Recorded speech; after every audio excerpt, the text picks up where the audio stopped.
These are the famous Blue Mosque, as well as the Selimia and Suleymaniya mosques, the latter two of which are the creations of the greatest of Ottoman architects, Sinan.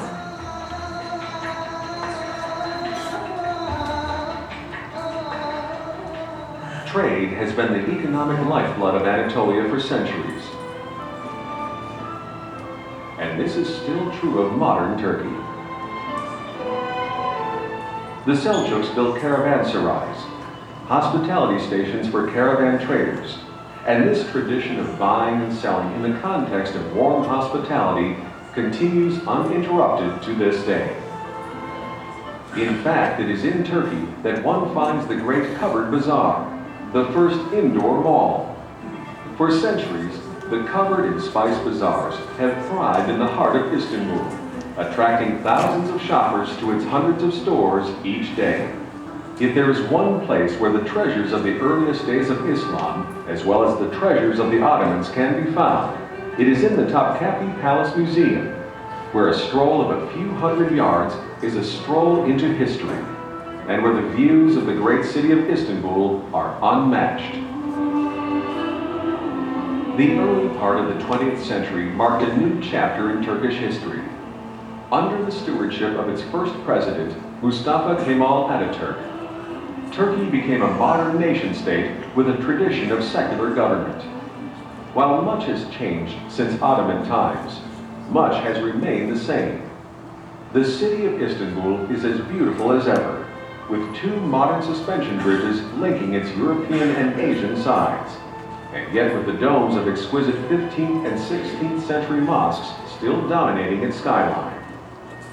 And most importantly, the people of Turkey are as warm and hospitable as ever, eager to welcome guests from all over the world. Those who have been to Turkey usually marvel at the degree to which hospitality and the pleasure of the guest is at the center of Turkish culture. The Turkish people offer this hospitality without discrimination to one and all. Visiting famous sites can be thrilling, but it does not constitute visiting a country. To visit a country, one must visit its people. The Turkish people have long known this, and this is why they beckon with open arms to all who would be their guests. They beckon you to come and get to know them, to share some hot tea and some friendly conversation. But most of all, to share a piece of your heart with them as they will with you. They say that in Turkey, you will find some old, lost part of your past, and you will discover some fresh, new part of your heart. We now invite you to make one of the greatest journeys of discovery you will ever undertake. Come. Walk in the footsteps of great saints and conquerors. Talk with Anatolian villagers and contemporary Turkish entrepreneurs.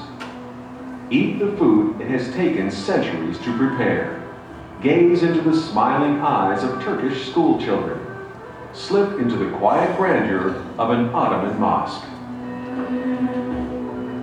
Come and discover living Turkey.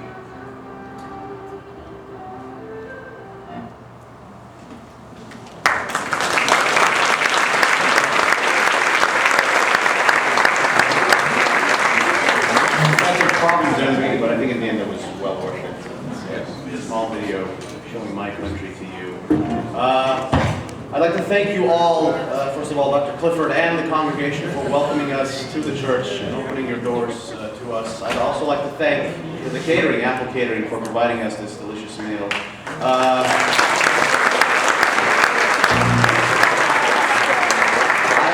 A small announcement about the sign-up sheets on the tables.